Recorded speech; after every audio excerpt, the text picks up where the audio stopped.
So that's a good overview of what you think is going to happen in the Middle East and what's happening with foreign policy. I have to say that's quite fascinating, by the way. But let's bring it back to the US, and it looks like we're going to have a Trump-Biden rematch. What's your opinion of this? Is this good or bad for the US?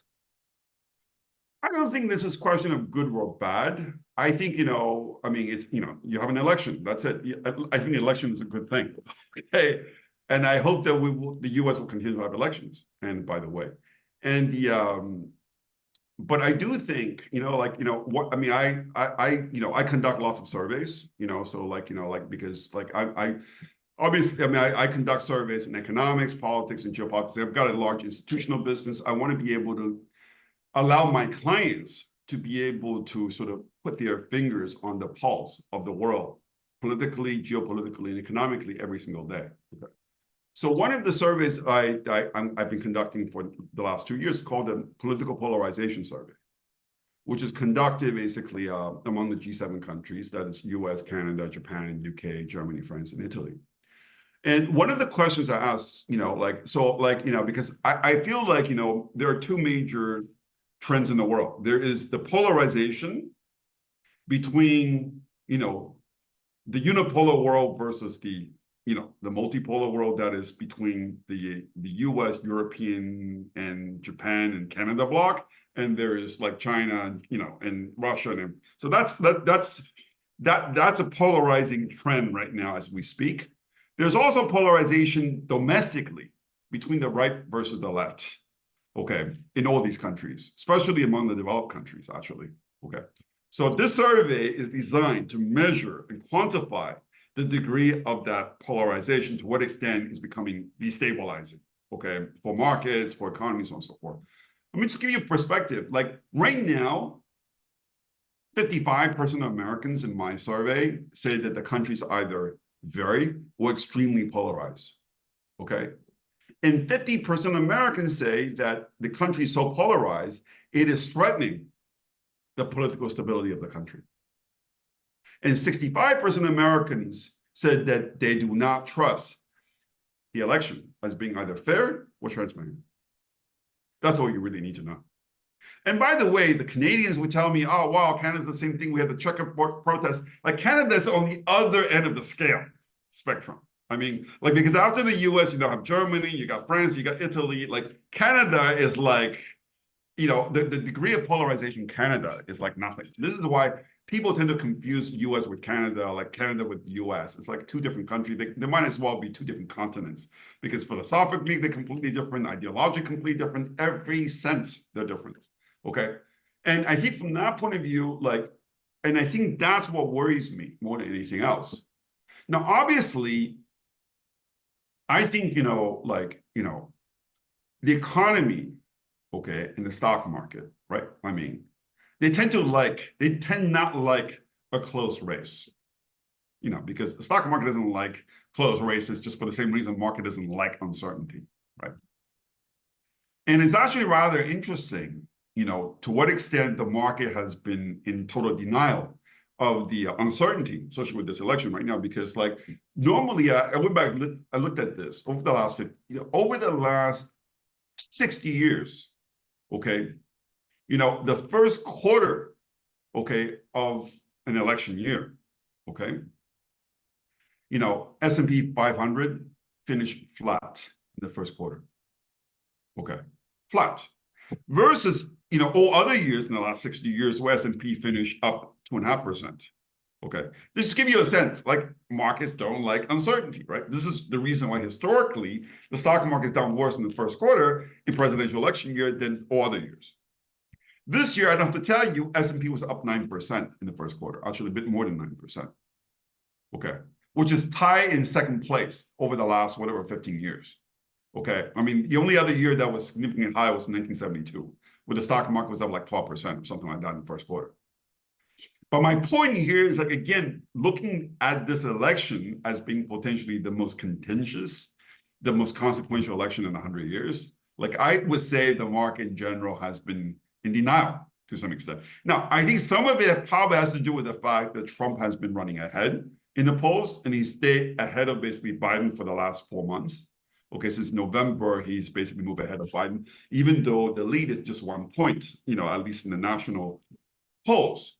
I think, maybe like Wall Street's thinking like, well, Trump was good for the stock market, and this is also, by the way, energy stocks had a huge run, right? I mean, energy stocks did not do very well under Biden because the whole push for green energy, renewable, and all that. Like, I think, the massive rally outperformance in energy stocks over the last month, I think to a great extent probably has a lot to do with the growing consensus in the market that, Trump is going to be next president, and this is going to be very bullish for energy stocks. I think, I personally think, as much as I think if an election is held tomorrow, I think Trump will win by a landslide, and I'm not shy about the fact that I'm a supporter of Trump policies, because I think Trump actually just doesn't get the credit that he deserves. I think his economic policies and foreign policies were both outstanding, actually. I mean, so you got to really, in order to judge Trump, you really have to like remove what he says, like off the cuff, his jokes, his whatever, get it all out of the way, and you actually look at what he actually did. It was quite remarkable what he did. But the point here is that I think this election is going to be pretty close. Okay. Very close in the sense that, we can sit here and talk about, lots of different things, but I think this, again, what the Canadians don't get is that American politics have gotten very ugly, okay, in the last 8 years. And I think people feel like they will do anything to basically get their candidates elected. Now, I can tell you, right now, I would say that there is, I think the biggest, I think Trump, if an election is held tomorrow, if it's a fair, transparent election, I think Trump will win by a landslide, in fact. But now the election is still 6-7 months down the road. Things could change. But to me, the biggest risk, okay, to the election, to Trump and to the economy possibly, is if somehow the Republicans lost their majority in the House of Representatives before the election. Okay. Now, remember, right now, okay, the Republicans control the House and the Democrats control the Senate. So nothing gets done, right? Okay. Now, what if I tell you the Democrats are going to try to basically take the majority of the House, okay, before the election? Now, we just had recently 2 Republican congressmen resigning from Congress, okay? The latest one was Mike Gallagher, which really pissed me off. Mike Gallagher is a never Trumper. The guy is a congressman from Wisconsin, okay? He hates Trump, okay? And he had already announced previously that he wasn't going to run for re-election in November, which is fine because he wouldn't have won anyway, okay? But then he said he was going to resign. But instead of resigning right away, he was going to wait until the 3rd week, I think the 3rd week of April, before he actually formally resigns. What does that mean? Because, it's going to be the 3rd week as opposed to the 2nd week of April. That means there won't be a special election to be held to replace him in Wisconsin before November. Okay. So as a result, his seat is going to be vacant until the November election, which means the Republicans not only can only basically afford to lose 1 vote in any basically vote, between now and basically November. And by the way, there's going to be another special election held this month, which looks like the Democrats are going to win. Okay. All I can tell you is this. Again, a lot of Canadians, I don't know, I hope a lot of your listeners are Canadians, because this is an aspect of American politics they need to understand. This is actually a true story, right? They can even look it up. Carrie Lake is a Republican who's now she's running for the Senate seat, okay, in Arizona right now, okay, which is going to be vacated by Sinema. So Carrie Lake, who is a Trump supporter, okay, she is she's definitely the most popular Republican candidate who's running for Senate seat in Arizona. 2 months ago, she went public with an audio recording of a meeting that she had with the chairman of the Republican Party in Arizona. I don't know if you saw that story. But the guy said to her, you know, like, this is like incredible stuff. I know this cannot happen in Canada. At least I want to believe it doesn't happen in Canada. The guy said to her, you know, Carrie, I just came back from the East Coast. You know, I met with some very powerful people who want to know whether you would consider not running for the Senate seat in this cycle. And these basically very powerful people want to know, like, how can they make it worthwhile for you to not run? What is your price? And she said, you give me $1 billion, I would still run. And she went public with this. And then in the end, like, you know, the Republican Party chairman had to resign. Now, if I'm telling you that there are people out there, whether they're never Trumpers, they're Republicans, they're either rhinos, you know, Republicans name only, or the Democrats, whatever, going to basically pay off Republican candidates for them not to run in order to not support Trump. Like certainly I have my suspicion about, like, you know, like, like Mike Gallagher is not running, he decided to resign. Is it being bought out? By the way, he's just basically been offered a job last week by Palantir, okay? A company whose biggest claim is the US Defense Department that hates Trump, by the way, just so that you know, okay? And I think from that point of view, like, you know, and therefore the question is, what are the chances? Because there are 20 Republicans, I think, who have said that they're not going to run in November. I think at least, I think 12 of them said they're going to retire. Or it will take another two people to walk away. And the Democrats are going to have control of the House. You know what that means if they have control of the House? If you remember a month ago, you know, like, like Colorado went all the way to the Supreme Court to try to get Trump disqualified from the ballot, together 28 other states. The Supreme Court, the decision, if you actually look at what the Supreme Court actually said, right? They basically said that, you know, you may or may not be right about what the Constitution said about the 14th Amendment, but you, as a state, has no power, jurisdiction, basically over this. The only body that has the power to disqualify Trump using this 14th Amendment argument is Congress. Now imagine the Democrats managed to retake majority in the House. Okay. With the rhinos stepping down or being bought off, whatever it is. This is actually, to me, that would be a very scary situation. You realize that? Okay. That would be a very scary situation, which means that I think, you know, literally, like we said before, US polarization is already at an extreme level. Like, if, you know, if this is what actually happens, okay, that somehow the Democrats couldn't stop him, okay, through the legal entanglement, they can't stop him with this, they resort to something like this. I think, you know, I mean, I think, you know, there's no doubt. I mean, forget about even worse things that could happen, okay, in terms of what they resort to stop Trump.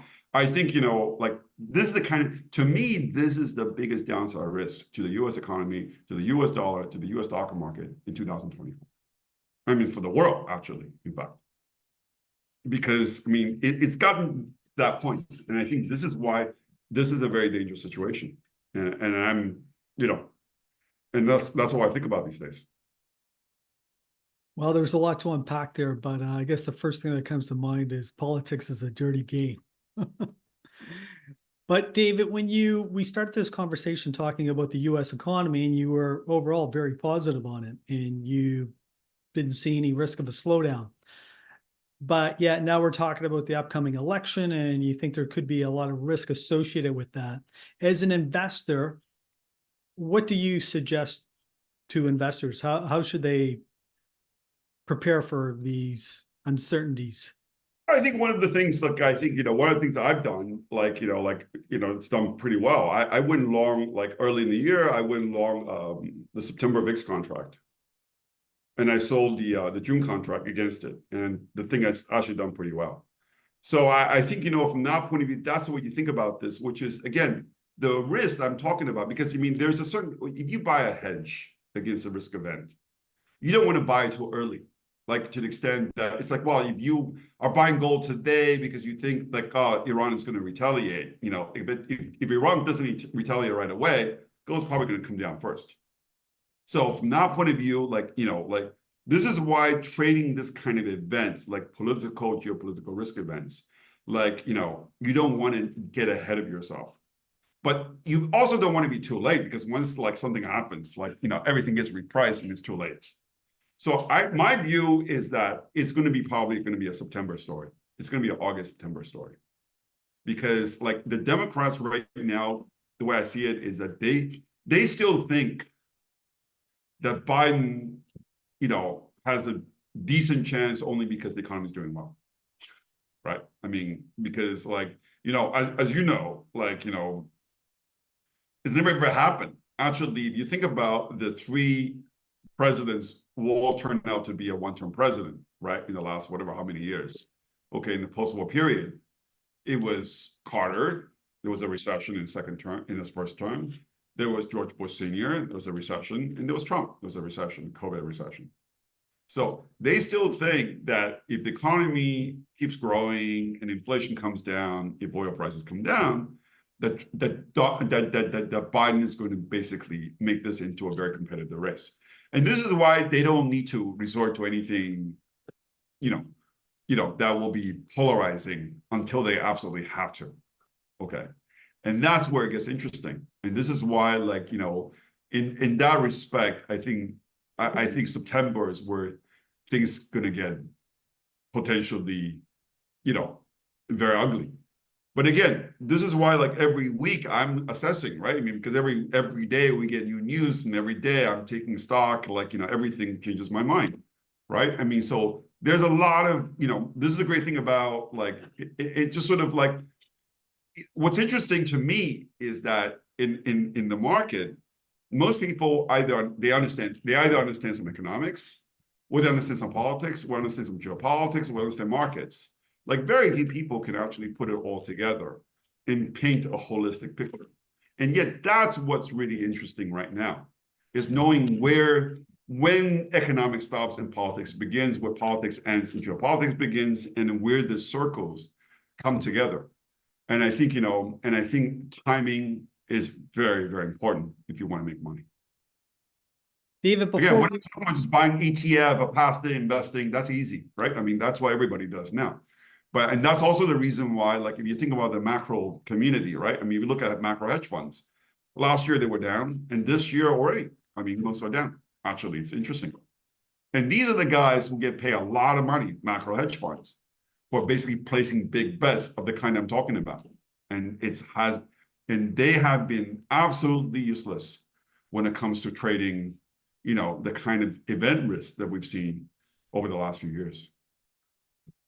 David, before we wrap it up, I want to get your opinion on Biden. Do you think he ultimately ends up running in November? Or does he get replaced during the DNC? I think right now, as of today, I would say he's probably going to be the party nomination. And the reason is because it's very simple. There are only two other people who could potentially replace him at the DNC. One, of course, is Gavin Newsom, the governor of California.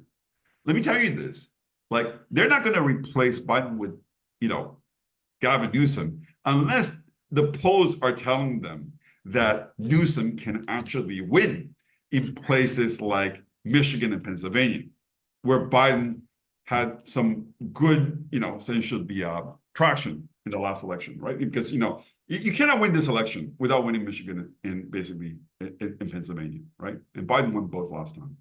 And there is no chance, let me tell you this, there is no chance. You have to be politically stupid to think that Gavin Newsom stands any chance of winning in Pennsylvania and Michigan. because Gavin Newsom represents the West Coast progressives, spoil, whatever, his suntan will all work against him in basically in the blue collar community, the traditional Democratic base that Biden still has some appeal to in those states. Okay, like Gavin Newsom has no chance. Now, Michelle Obama, I think the issue with her is that I don't know if she can win in Pennsylvania and Michigan either. But her problem is that I think, obviously both she and Barack Obama have very high opinion of themselves. People who have very high opinion of themselves don't like to put themselves in a position where they could lose.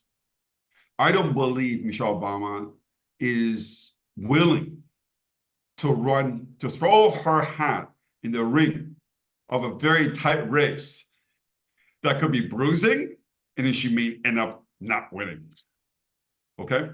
So I don't think she's sitting there right now thinking, oh, wow, if you run, it's going to be like a layup. If it's going to be a layup, she'll probably do it. I don't think it's going to be a layup. And I think she knows it. I think that's why she, made it very clear a month ago, sent it, her press team basically sent out a thing saying like she's not running, in case anybody was wondering she's not running. It was a pretty definitive thing. Because again, like nobody wants to, because everybody knows you win against Trump, like you're going to get a lot of dirt on your face. So you better basically, it would only be worthwhile if you think you're going to win. If you're that kind of person, she's having a great life right now, making basically movies for Netflix, living the hot life, like her 30 million, whatever I'm making in the house, this and jet flying, like, they're living like billionaires. Like, why would she give that up to go into the gutter to basically fight with Trump, like unless, and especially if she's not sure she can win, like this is why I just don't, right now, I don't see anybody like, who can do it or want to do it to replace basically Biden at the stage. Well, that was a fascinating discussion. I think we pretty well hit on everything: politics, geopolitics, and also the economy. So I want to thank you very much for spending time with us today and sharing your insights. If someone would like to learn more about you and your various services, where can they go? I mean, they can check out my YouTube channel, David Woo Unbound, and I put out a video every week. Or they can basically check out my my retail website, which is called davidwoounbound.com. Once again, thank you, David. Thanks for having me. Okay.